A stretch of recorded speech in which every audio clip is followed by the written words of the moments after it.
I'm waiting on the morning light to clear the air. Now the sky is wrong with regret. Letting go that you pay black. All the silence that keep me coming back. I'm the one that you hated. You know, the one you didn't want to believe. The one that you hated. Take a look at me now. I'm the one that you created. The one that you hated.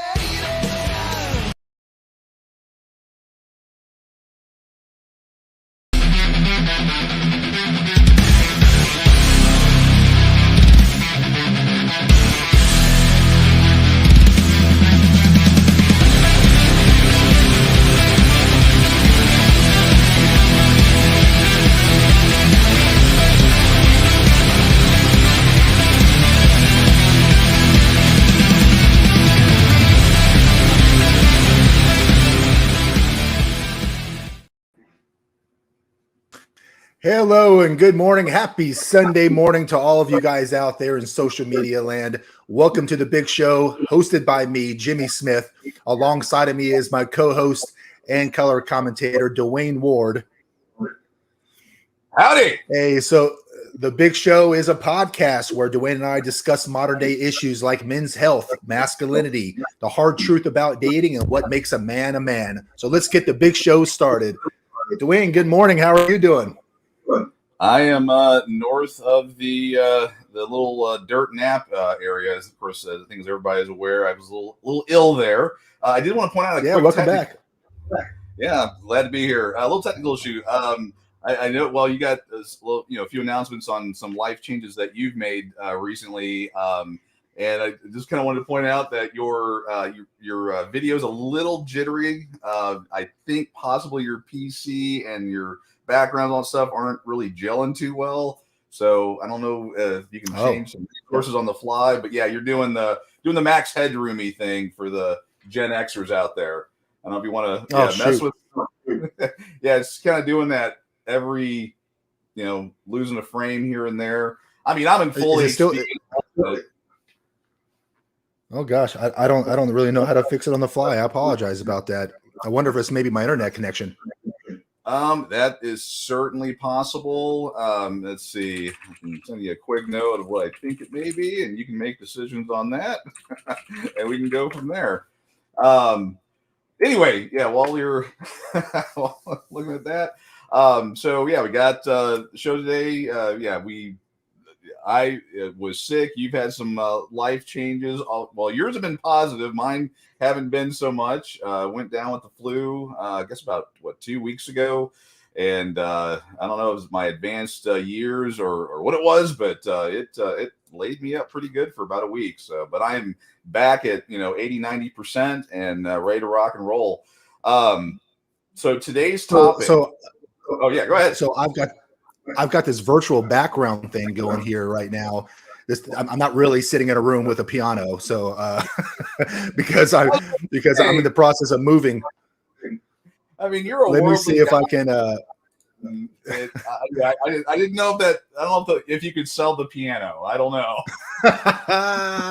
That's the room I'm really in right now. There we go. Well, and there's there is good reason for the. The man cavey look right now. I don't know if you want to kind of go into at least a piece of that and share that with the crowd. So the reason why I'm in this horrible, cold, empty room right now is because I'm in transit of moving. I am moving to the great state of Texas. Texas, what up, Texas? I just couldn't be that far from Dwayne. That's what it is. So I have to at least be 6 or 5 hours away instead of 12 hours away. So exactly. It's okay. I've moved to Texas. You're in Texas, guys. So yeah, you actually had some good life events happen that brought you to our wonderful state. And cowboy hats and horses. Have you seen any horses where you're at? Walking down the I haven't street seen horses, but I've seen a whole lot of cowboy boots. Oh yeah, cowboy boots, hats, and bedazzles, and all that stuff. So yeah, welcome. And trucks. Oh, and we love our trucks. Yeah, we love our trucks. My goodness, man. There's so many trucks. Everybody has a truck out here. Oh yeah, yeah. Actually, uh, yeah, the better half there. Everything is better in Texas. It is. It's certainly bigger in Texas. I mean, you can drive 6 hours and still be in the state. It's almost like Florida, you know? Yeah, well, the Florida. Oh, I mean, north and south in Florida. If I remember Yeah. my geography right, yeah, that's your big. Wow, that's the drive now. West to east, yeah, a little different. And of course, we don't want to get into the specifics of where you're at in the great state of Texas here, but I'm assuming the landscape has changed a bit too, because I guess where you're at before Florida, you turn to your left and there's an ocean. Turn to your right, there's an ocean. Texas, it's tumbleweed, oil rig. Tumbleweed, oil rig. Yeah, it's something else. Even the roads out here are a little bit different. It just the way you guys have like these little bypasses where you're on the interstate and then you kind of get off and you drive along a road that's parallel to the one that you were just on, and then if you miss something, you have to drive all the way down and do a turnaround. It's odd. I'm not used to the roads out here, but here I am. So time to level up the life, and you move on to other opportunities, and just kind of keep advancing your life the way that you can. And this time around, it's a great Texas. Yeah. But today, what I figure we talk about is, we talk a lot about masculinity. We talk a lot to the men out there, and we just, we really try to help the men out there be the best, possible men that they can be. And, there are a lot of men that we run across in life where we don't have a whole great outlook on them, perhaps. And then there's a select few of men, we'll call them top tier men or high octane type of men that, we all kind of envy. These guys are tried and true. They've been through the fire. They came out, hardened on the other side. And, they're the kind of men that we look at as wise and experienced. They're composed. And these are the kind of men that a lot of people envy. So what I figured we do today is maybe go over some major qualities of some things that you can do to be the envy of other people, to be envy of other men. Because when you look at these kinds of men, they all share a lot of the same traits. They have a lot of the same characteristics. And some of these things out there, whenever you're listening to them, you will also agree, or you might say to yourself, you know what, I do pretty well at that. And that's great. If you do, continue to do it. When you find a trait or a quality that, exudes a high tier type of attitude, a high tier type of man, obviously continue to do that. But if you listen to a couple things a day and you realize that there's areas of opportunity there, and maybe you don't do these things as well or even at all, well, then you want to incorporate those into your life, because those are what makes, some of the most envious men out there, some of the most envious men. And the first one we're going to go ahead. Well, I wanted you were mentioning earlier, and I'm going, wow, I'm one of those guys. I don't want to brag or anything, but you said high octane men. And my wife will tell you that I am a high octane man, but I guess I'm a little unclear in what you mean by high octane. Well, exactly. I have a feeling that your definition might be a little bit different than mine, because I can hear a sarcastic joke coming this way. I'm confused, because I've been a high octane person my entire life, but it never was looked at as a positive thing. So I'm just trying to clarify what you mean by high octane. I'm talking about the top 10% of guys out there, the guys who exude confidence, the guys who are out there on their grind, following their purpose. Okay. Oh, I was talking about flatulence. What were you talking about? What were you talking about? Flatulence, passing gas. Okay. All Gotcha. right. Gotcha. Yeah. Everything I said, I thought you meant high octane. If that's the case, I'm sure you're 93. I'm sure you're 93% octane, buddy. I'm like 98 Mad Dog 2020 proof level, to be honest. Like jet fuel. I got the fuel. I'm sorry. I just wanted to clarify. Maybe there's others out in the audience that maybe thought the same thing. They were like, "Hey, I'm one of the guys." But all right, I'm sorry. Go ahead. You're up. Yeah. So I know one of the things you guys have out there that we did not have in Florida is something called Taco Cabana. Oh, right? Yeah. Yeah, so I'm not referring to the Taco Cabana beef burrito high octane type of life that you're referring to. Okay. All right. Yeah, I'm talking about more of like the build up your personal infrastructure. It takes 20 years to be this kind of guy. Okay.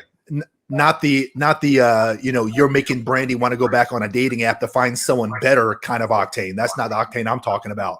Okay, I'm glad we clarified that, because I was gonna finish the podcast, go down and go. I'm good. Yeah, there's no more improvement here, but okay. Todd, this is exactly what I'm talking about. His color commentary right there. This is, you can always count on it, 100%. But so let's. I'm your guy.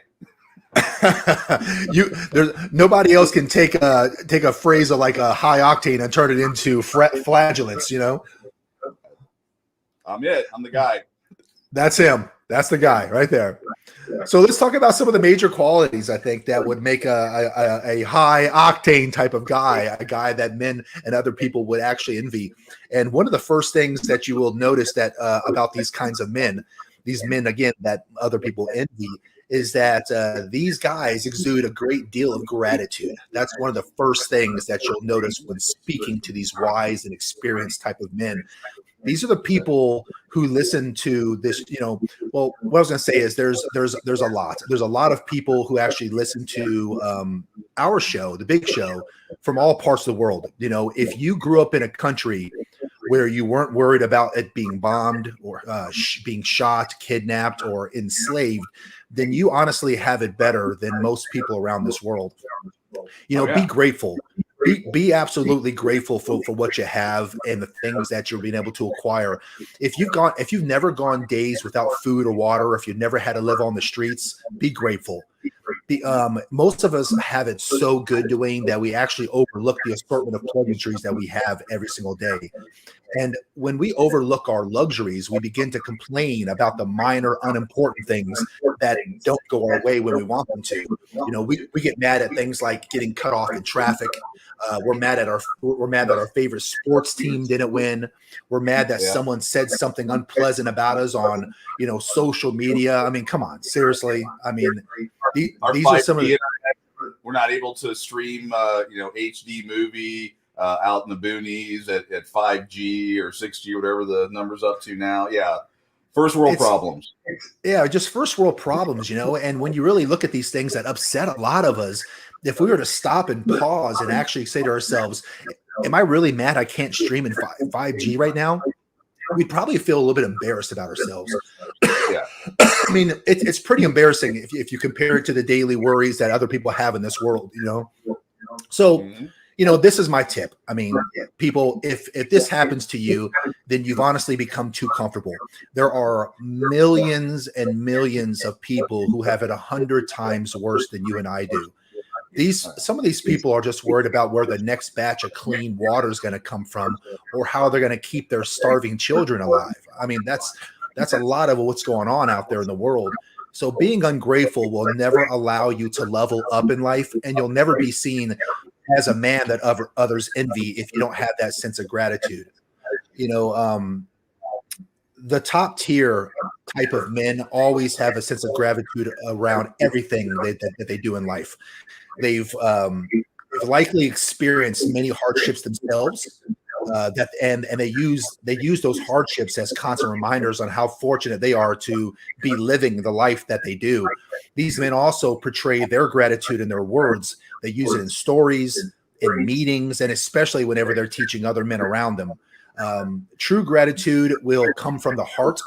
And when you are genuine, people will not just be able to kind of pick up this gratefulness from your words, but more from the vibration and frequency that we put out whenever we talk. So when you're truly grateful, it is absolutely impossible to be a loser, because you will do everything you can to achieve the potential you were given, and others will pick up on that. So I guess when people listen to these men and they truly sense that they're being sincere, other men respect them for going through so much and still having a level head on their shoulders. You don't even have to necessarily experience hardship yourself to have a level of gratitude for the life around you.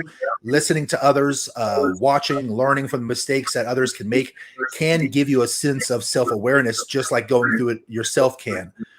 people will actually pick up on this wisdom and envy the man that you become should you learn this valuable lesson of gratitude. So, it's really important to have a sense of gratitude, because it really exudes through your words and your actions, and of course the frequencies that you give off. So I'm guessing, Dwayne, since you're a high octane man, you're probably all leveled up on gratitude yourself, huh? Oh yeah, very leveled up on gratitude, and I grew up poor, made something out of myself, had it taken away, and then from there I am rebuilding. So I'm thankful for everything I have on a daily basis. So yeah, very, very grateful. Also there's some clinical type of benefits to having gratitude. For instance, having a level of gratitude helps reduce depression, strengthens resiliency. There's less chronic pain for those who have a sense of gratitude. It increases, of course, your self-esteem. You're more likely to help others. It improves sleep. It's been known to retain more positive experiences, increase energy levels, reduces feelings of jealousy, and having a sense of gratitude can improve your physical health. So in clinical studies, people who exude that type of behavior actually see a lot of great positive benefits from those who do not exude that type of behavior. So another tip besides gratitude is to be a high value, high octane kind of guy is to be disciplined. The true high quality men out there, the high quality women out there who actually make it to the top and achieve a lot of success are the most disciplined people around. To live life is, as we talked about before in other podcasts, is to live through pain. And the best things in life are not only acquired through hard work and sacrifice, but they're required through a level of discipline. Nothing valuable, nothing worthwhile comes easy. We all know that. And especially for men, we have to grind for everything that we get. This is why you don't see many great, well-behaved and well-educated children. You don't see a lot of physically fit people or financially secure people in abundance, because they're rare. These things take large amounts of discipline and perseverance to achieve them. I'll give you an example. I train at the gym 4 or 5 times a week, every week, without fail, no matter what happens in my life. But let me tell you a secret. I actually do not love going to the gym. I don't crave it. I'd absolutely much rather sleep in for an extra hour than go to the gym. That's the truth. That's the honest truth. But I do it despite how I feel about it. I do it despite whether or not I want to go, because I am disciplined. I put a financial savings goal in place, and no matter what new toy I want to buy, I pay myself first because of my discipline. Whatever number I choose for my financial savings plan, that comes out of my check before I spend anything else from that check on anything, because I'm disciplined. Saving a few bucks, every month may not seem like a lot in the short term, and neither does, spending an hour a day at the gym, but give it a handful of months and especially years, and you'll begin to pull away from the crowd because of your discipline. I think discipline is one of those things that people probably struggle with the most. And I put it towards the beginning on purpose for people to listen to, because I want people to understand that gratitude and discipline, those two things kind of go hand in hand. And you really want to make sure that if you're going to achieve things in life that are anything, that are great, you're going to have a level of discipline. And I wanted to be clear that just because you see people who are doing things over and over again, it does not mean that they actually enjoy to do them. Going to the gym is something I do on a frequent basis, but I'm not a fan of it. I don't crave going to the gym. I crave the benefits that come out of it. I crave how I feel on the inside and how I look on the outside. I'll give you that. But getting up whenever I'm tired, getting up before work, getting up on the weekends sometimes, depending on how the schedule goes, it's not something I really want to do. I don't want to drive all the way down to the gym and hit the weights for an hour and then come home. I'd much rather sit on my butt, to be honest. but you have to do it. You have to challenge yourself, and if you want to pull yourself away from the crowd, away from everybody else, if you want to be that top tier guy, that top tier woman, you're going to have to do the things that other people are not willing or able to do. Make sure you do some things that challenge you. Read a book, join a softball league, take a class, learn an instrument. I don't know, start a fitness routine. Just do something, or even better, do a combination of a couple of those things. At first, what I've noticed when people start some sort of new routine is they see it as fun, but make no mistake. I mean, honestly, after a while, Dwayne, you'll get tired of doing it. And you'll get bored of doing it as well. Hell, if you eat your favorite food or drove a Lamborghini every single day, you'd eventually get bored of doing both of those things too. But who cares? Don't do it because you love doing it. Do it because of the benefits that it gives you in your life. And when you don't want to do it any longer, you just keep pushing. Just keep on pushing. You don't have to worry about how I'm going to be able to continue this a week from now, a month from now. Don't think of it like that. Just think about today. Okay. I'm going to do what I need to do to get through today. And then when tomorrow comes, you think about that day. Just whatever needs to get done today, I'm going to get it done. And it's not a bad idea also to maybe do some of the harder things in your day, do them first. A lot of people do that as well, and they see a lot of success. But all the more disciplined people actually move out of their comfort zone and prove to themselves that they can push through the pain, the fatigue, and despite how they feel about it, they do it anyhow.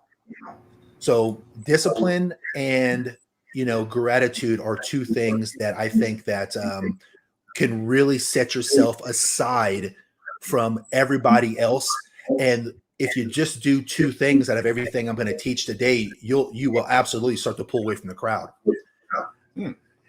For people who are listening in on the podcast today, go ahead and put it in the comments section. What are your guys' thoughts on gratitude and on discipline? Have you noticed the same thing, that some of the higher quality type of individuals exude those things? Do you think I'm off base on this? I want to hear what you guys are saying. Let's go to the comments section. James's statement here. I found in my older life, right, preach, that I am more appreciative of my blessings. It happens, I think a lot more as you get older. You're able to reflect. You matured a little bit, hopefully, and you're able to look back and think to yourself, I've actually, I've been given a lot to work with, and hopefully, you haven't squandered it or wasted it. But yeah, older in life, you a lot of times you reflect on there and you appreciate that, and you hopefully don't want to turn into regrets. Yeah.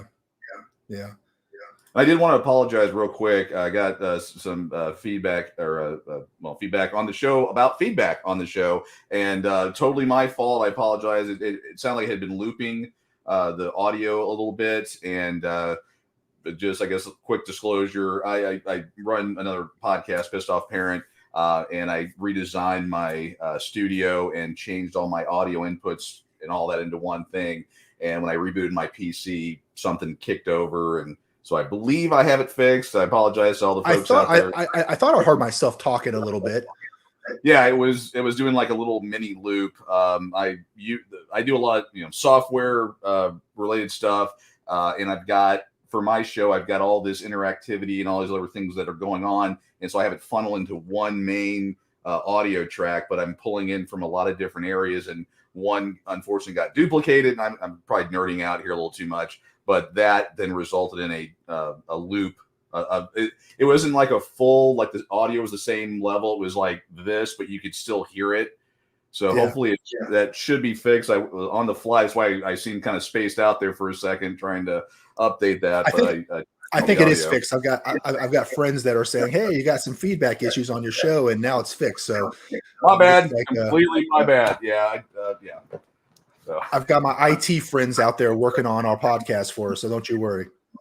Yeah, that was for everyone out there. It's not Jimmy's fault. That was completely my fault, and it's again a result of other stuff that I do on my podcast and other ones. And I've got 8, I think. Yeah, 8 different audio sources from different places that I a lot of my show that I do on my own for Pissed Off Parent has a lot of other media and stuff like that. So I have to like channel it into one thing, and there's ways to do it. And well, I did the updates or did that, but every time I reboot it, sometimes something duplicates and I didn't get a chance to get in there to fix it, but should be fixed now.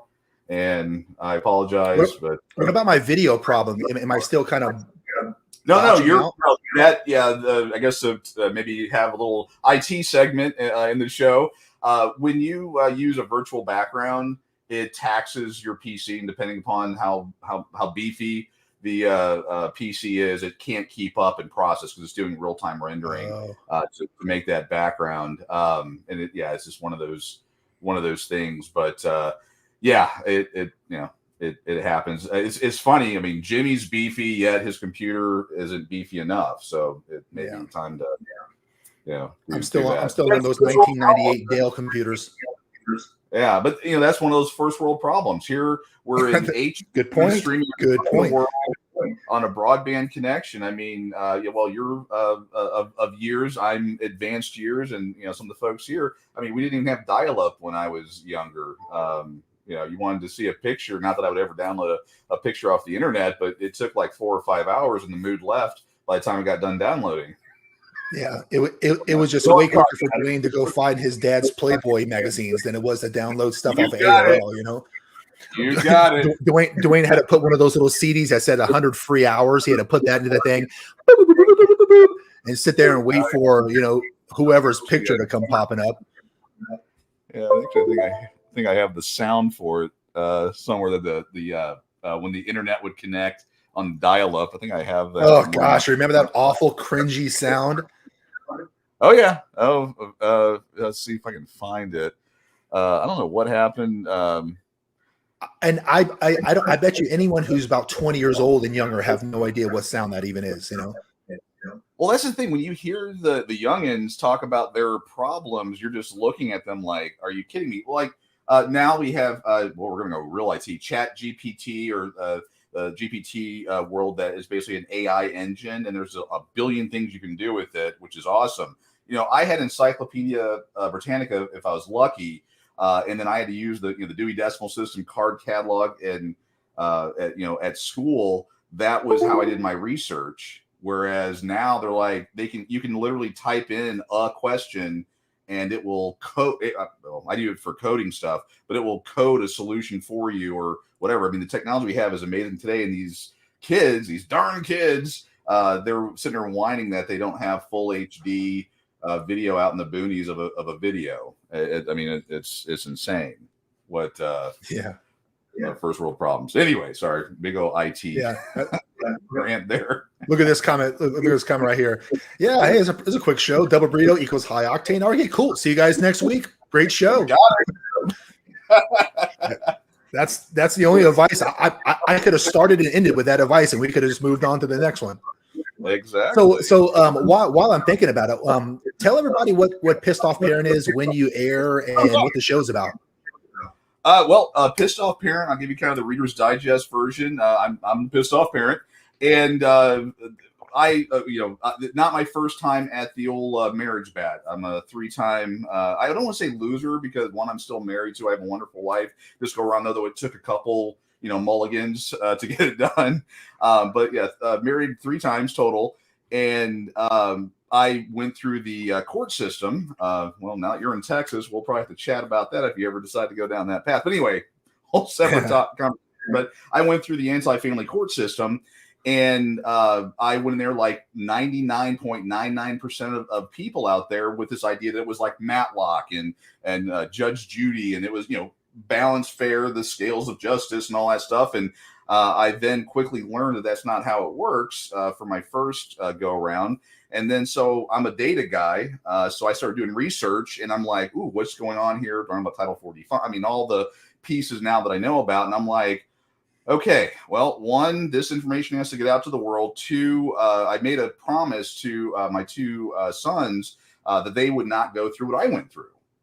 And so it became a mission for me to educate the world on the issues with the world of parenting, custody issues, divorce, relationships, all those different things.